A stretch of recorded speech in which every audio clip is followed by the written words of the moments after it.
બે દિવસથી જે અનશનના કાર્યક્રમ હતા, જનહિતના કાર્યક્રમો માટે તમે પોતાના ઘર બહાર છોડી અને સતત તમે લોકો માટે જે બેઠા હતા, બેન અત્યારે જે સમાધાન થયું છે કઈ રીતનું છે અને આપ સેટિસ્ફાઈડ છો? પાલનપુર શહેરની અંદર જે સમસ્યા અત્યારે હતી, રોડ, રસ્તા, પીવાના પાણી, સફાઈ, દીવાબત્તી માટે થઈ અને અમારા વોર્ડ નંબર 4ના સભ્ય શ્રી અબરારભાઈ 2 દિવસથી ધરણા પર બેઠેલા હતા.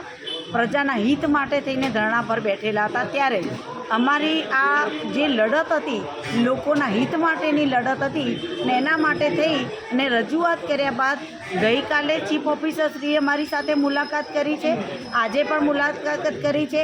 જે વિસ્તારના પ્રશ્નો હતા એ વિસ્તારની રજૂઆત કર્યા બાદ એ વિસ્તારની ચીફ ઓફિસરશ્રીએ મુલાકાત લીધી છે અને એમના દરેક સ્ટાફ સાથે મિટિંગ કરી અને આ જે રજૂઆત એમની હતી, અમારા તમામ સદસ્યશ્રીઓની વોર્ડના વિસ્તાર માટેની જે રજૂઆત હતી એ રજૂઆત માટે થઈ જે તે વિભાગના અધિકારીઓને સૂચના આપી ગઈકાલથી આ કામ હાથ પર લીધેલ છે અને પ્રજાના પ્રશ્નોના નિરાકરણ માટેની બાંહેધરી આપી છે. ત્યારે 2 દિવસથી આજે અમે ધરણાનો પૂર્ણ કરીએ છીએ અને અમને એમણે જે બાંહેધરી આપી છે એનાથી સંતોષ છે, પણ અમે એની સાથે સાથે એ પણ રજૂઆત કરી છે કે આપે જે બાંહેધરી આપી છે એ પ્રમાણે જો કામ નહીં થાય તો ફરીથી અમારે આવો કોઈ ધરણાનો કાર્યક્રમ કે ઉગ્ર આંદોલન કરવાની પણ જરૂરિયાત પડશે, જે પ્રજાજનોના હિત માટે રહેશે.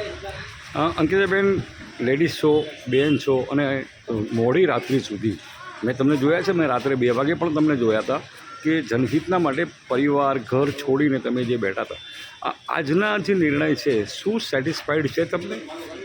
આજે વોર્ડ નંબર 4 ને 5ના પ્રશ્નો હતા અને એમને ચીફ ઓફિસર ગઈકાલે પણ આવ્યા હતા, આજે પણ આવ્યા. સવારે કામ ચાલુ કરાયું, બીજું લેખિતમાં લખવડાયું છે વોર્ડ નંબર 4ના કોર્પોરેટર અને 5ના, અને સત્તાધીશો પ્રમુખશ્રી પણ આવી ગયા અને ચીફ ઓફિસરે એવી ખાતરી આપી છે કે આ કામમાં અમે કોઈ ફેરફાર નહીં કરીએ અને જો આ કામમાં ફેરફાર થયો તો એ જ આંદોલન અમે કરશું.